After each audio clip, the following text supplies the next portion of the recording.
Hello mga mamshi! Kita nyo naman po, ako po ang gumagawa ng project ng anak ko. Yan, nilagyan ko muna ng butas ang lalagyan ng buhangin kasi para pagdiligan di malulunod yung abukado namin. Wala kasi kaming kalupaan. Thank you po bossing sa binigay nyo po, madam. Kita nyo po, gugupitin po muna natin yung gilid ng lalagyan ng buhangin ng Wilkins kasi matalim, matataga ang magdadala niyan. Napakaarte pa naman ng may-ari niyan. Ayan, aayusin po muna natin. Kailangan pantayin natin mga mamshi yung buhangin bago natin ilagay ang tanim. Maganda po yung lupa na yan. Mataba po talaga ang tanim. Ayan yung dalawang abukado na hiningi ko kay bossing. Tsaka kay madam. Ayan. Maganda yung abukadong yan.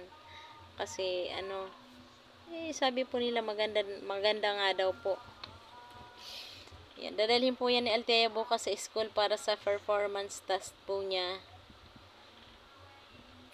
Matutuwa yun mamaya pagdating at meron na siyang dadalhin bukas. Ayan mga mamshi, tinatanggalan ko po may mga maliliit po kasing bato. Kaya kailangan po natin tanggalin. Kailangan puro buhangin lang siya. Ayan. Tumatabingi kasi itong abukado namin na ito. Siguro ayaw dito sa lalagyan na ito. Tumatabingi siya eh. Ayan. Aayusin ko muna yung mga gilid para hindi siya tatabingi. Kailangan po siguro i-flat. Pa-flat muna siya. Tapos, ayan, pinapaligiran ko siya ng buhangin para di siya tumabingi. Ayan. Ang hirap talaga ng walang kalupaan, mga mamshi, no? Pag kailangan ng anak mo ay manghingi pa tayo kung saan. Mabuti po kayo, madami. Ayan, at tinaayos ko na nga po. Inuubos ko nga ang mga buhangin kasi sayang naman. Hiningi ko pa kay bossing at kay madam yan. Yan, kailangan simot ang buhangin. Yan, kailangan pantayin muna siya para hindi siya tumabingi. Kasi tumatabingi kasi. Yan. At okay na nga po. At didiligan na natin siya kasi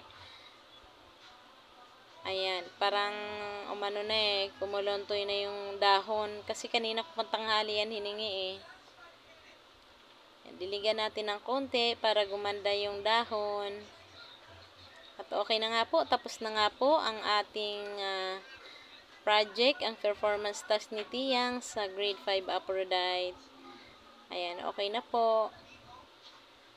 Wow, ayan na, gumanda na yung dahon at nadiligan na po siya mga mamshi. Ready to school na siya tomorrow. Dadalhin na ni Tiyang. Matutuwa siya mamaya at meron na siyang dadalhin na project.